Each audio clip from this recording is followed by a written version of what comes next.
Amir Fattah. Bernama lengkap Amir Fattah Wijaya Kusuma adalah salah satu pimpinan Hizbullah Fisabilillah di daerah Besuki, Jawa Timur sebelum bergolaknya pemberontakan DITII di Jawa Tengah.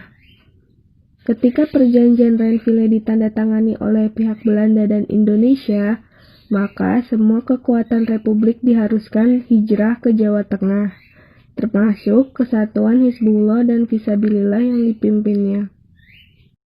Pada tahun 1950, ia memproklamirkan wilayahnya yang merupakan bagian DITII Kartosuwiryo.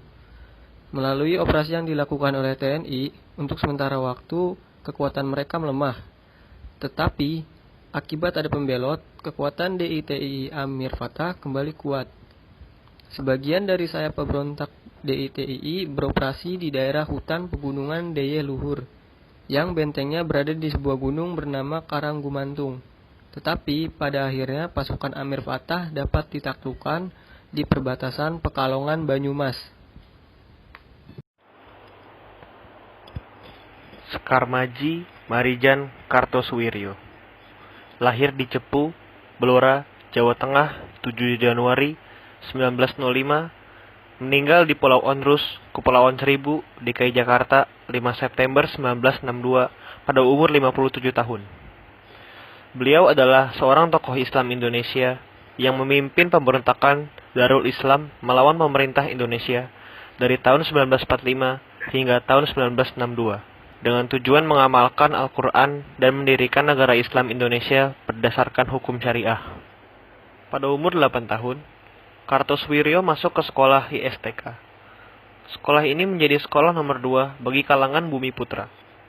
4 tahun kemudian, ia masuk ke ILS di Bojonegoro, sekolah untuk orang Eropa.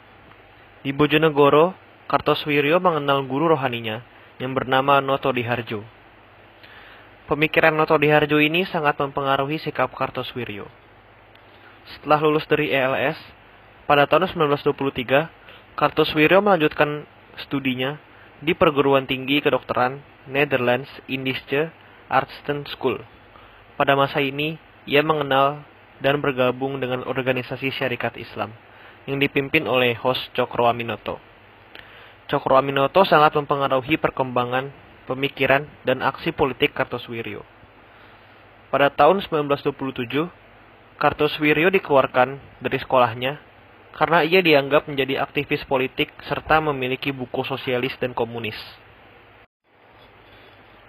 Kartosuwiryo juga bekerja sama dengan pemimpin redaksi koran harian Fajar Asia. Ia membuat tulisan-tulisan yang berisi penentangan terhadap bangsawan Jawa yang bekerja sama dengan Belanda. Karirnya kemudian melejit saat ia menjadi Sekretaris Jenderal Partai Sarekat Islam Indonesia atau PSII. PSII merupakan kelanjutan dari Syarikat Islam. Kartosuwiryo kemudian bercita-cita untuk mendirikan negara Islam atau Daulah Islamiyah. Di PSII ini, ia menemukan jodohnya. Ia menikahi Umi Kalsum, yaitu anak seorang tokoh PSII di Malangbong. Ia kemudian keluar dari PSII dan mendirikan Komite Pembela Kebenaran Partai Sarekat Islam Indonesia. Masa Perang Kemerdekaan. Pada masa Perang Kemerdekaan tahun 1945 sampai 1949, Kartosuwiryo terlibat aktif, tetapi sikap kerasnya membuatnya sering bertolak belakang dengan pemerintah. Termasuk ketika ia menolak pemerintah pusat agar seluruh divisi Siliwangi melakukan Long March ke Jawa Tengah. Perintah Long March itu merupakan konsekuensi dari perjanjian Renville yang sangat mempersempit wilayah kedaulatan Republik Indonesia. Karena semua perjanjian yang dibuat pemerintah Belanda menyengsarakan rakyat Indonesia. Perjanjian-perjanjian semuanya hanya untuk mengelabui orang-orang penting agar mereka taat kepada Hindia Belanda. Maka dari itu, Kartosuwiryo menolak mentah-mentah semua perjanjian yang diadakan oleh Belanda. Kartosuwiryo juga menolak posisi menteri yang ditawarkan oleh Amir Syarifuddin. Peristiwa penangkapan Kartosuwiryo. Perjuangan Kartosuwiryo berakhir ketika aparat keamanan menangkapnya setelah melalui perburuan panjang di wilayah Gunung Rakutak di Jawa Barat. Pada 4 Juni 1962,